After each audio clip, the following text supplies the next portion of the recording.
Bila kupoteza muda, nataka niwaoneshe watu ambao hawahangaikie ex zao. Hebu msikilize kwanza huyu. Huyo ex wa kunifanya ninywe nilewe, mbona Simoni. Unamsikia? Na hapa naka nikuja kasema hivi. Na nikasema ex wangu anaenjoy. Na nikasema anapata raha. Umesikia vizuri, lakini sasa hapa akisha kataliwa na kuja nasema hivi. Natamani niandike barua na nitume kwako, ila nahisi utoisoma, utaikata. Hata simu nitajisumbua kupiga namba yako, maana hata ukiona utaikata. Hebu sikia vizuri, watu kama hao wanaliliaka mapenzi sana. Hebu msikia hapa kisa nikuja kasema. Nishajaribu kudanga nipoteze mawazo, wenda nitaenjoy, kumbe najivua utu na heshima.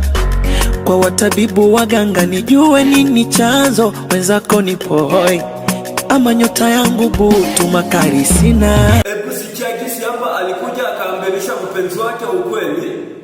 Na kunywa pombe nilewe, sababu ni wewe, silewi zinaniparia.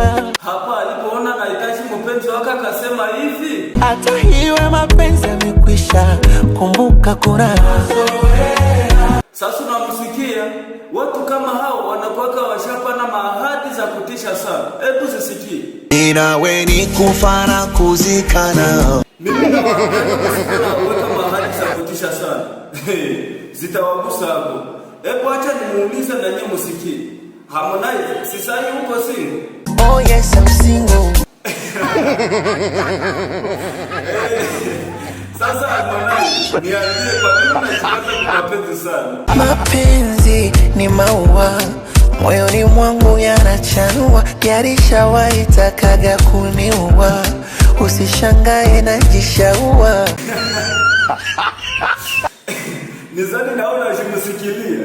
Nawe sasa usichanganye, usifosi kumapenzi sana. Yatakuonesha cha mtema kuni. Kwa wewe sasa wewe subscribe, ona neno chini abone, upige hapo. Utaona na ka flash kenye kako hivi, nako ukapiga hapo pale nako utakuwa umelike. Uende sasa ku comment uweke hilove hitatu. Asalabista.